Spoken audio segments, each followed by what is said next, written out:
নমস্কার বন্ধুরা, সকলকে জানাই শুভ সকাল। আমি চিত্রা। আমার চ্যানেলে আরেকটি নতুন ব্লগে জানাই সবাইকে অনেক অনেক স্বাগত আর অনেক অনেক ভালোবাসা।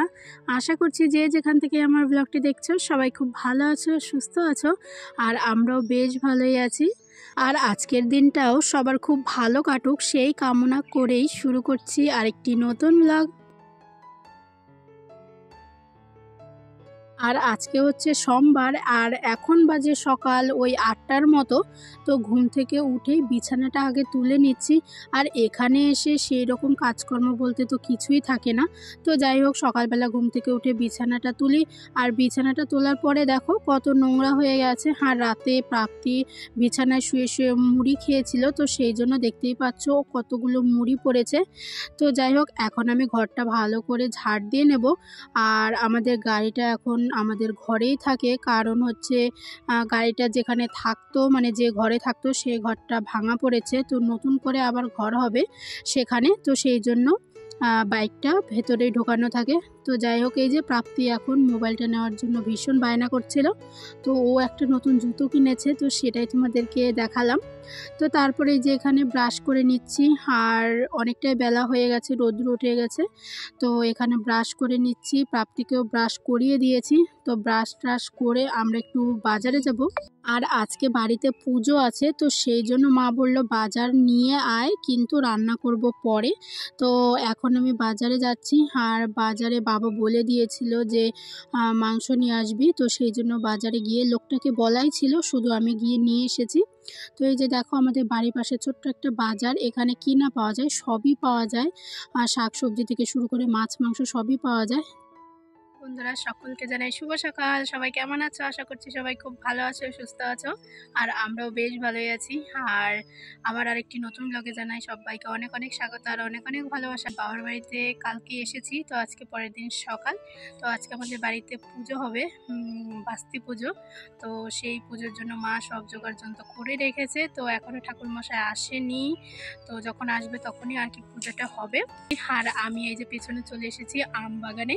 আর আমাদের গরুটা দেখো এখানে বেঁধে রেখেছে, আর চারিদিকে শুধু আম গাছ আর আম গাছ। তো এখানে 16 থেকে 17টা আম গাছ আছে। তো প্রতিবারই কিন্তু এখানে প্রচুর আম হয়, আর এই আমই কিন্তু আমরা খাই আমার শ্বশুর বাড়িতে, বাবার বাড়িতে, তো সব জায়গায় এই আমই আমরা খাই। তো এই যে দেখো আম বাগানটা। আর এখানে আসলে সত্যি কথা বলতে আমার খুব ভালো লাগে। আর চারিদিকে এত সবুজ, দেখতেও যেমন ভালো লাগে, মনটাও কিন্তু খুব ভালো লাগে।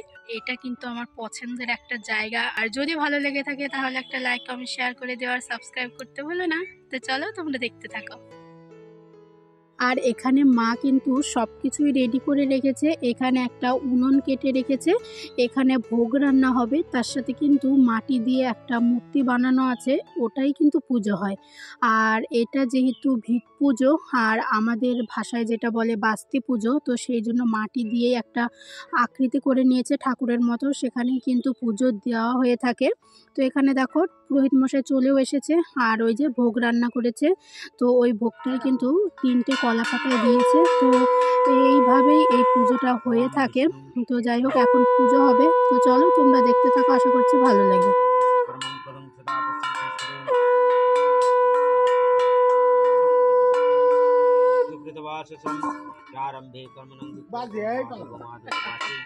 माधवरीति शरन्ति माधव सर्वे सर्वकार्येषु जलप्रोपूजितो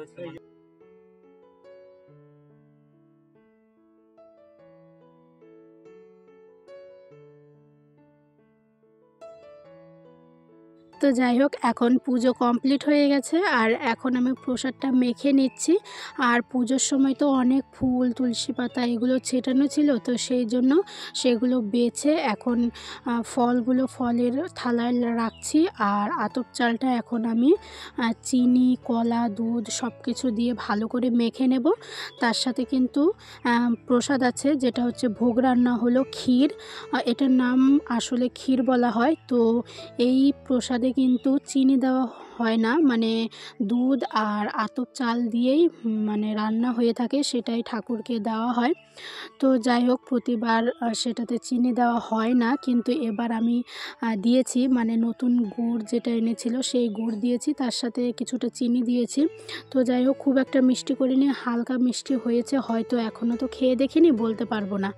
তো যাই হোক, এখন আমি আতপ চালটা ভালো করে মেখে নেব, আর তারপরে বাড়ির সবাই মিলে আমরা প্রসাদ নেব। আর অনেকটাই বেলা হয়ে গেছে, এখন ওই মোটামুটি 11:30 কি 12টা বাজে, এরকম বাজে আর কি, সঠিক এখন আমি বলতে পারছি না।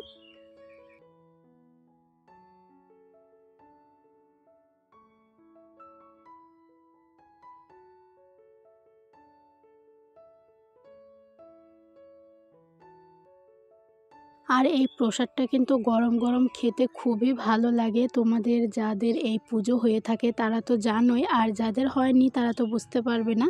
তো যাই হোক, আমার এই প্রসাদ এত ভালো লাগে কি আর বলবো, সত্যি মানে ঠাকুরের প্রসাদ তো এমনিতে ভালো হয়ই, তবুও এই প্রসাদটা সত্যিই খুব ভালো হয়।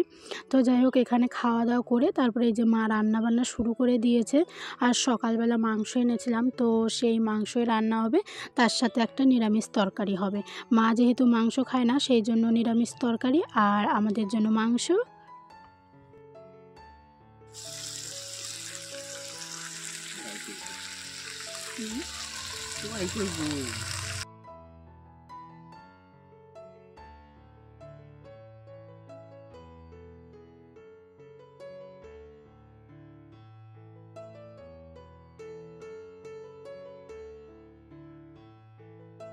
তো যাই হোক বন্ধুরা, এখন দুপুর হয়ে গেছে, 1:30 কি 2টো বাজে, তো দুপুরের খাওয়ার সময় হয়ে গেছে।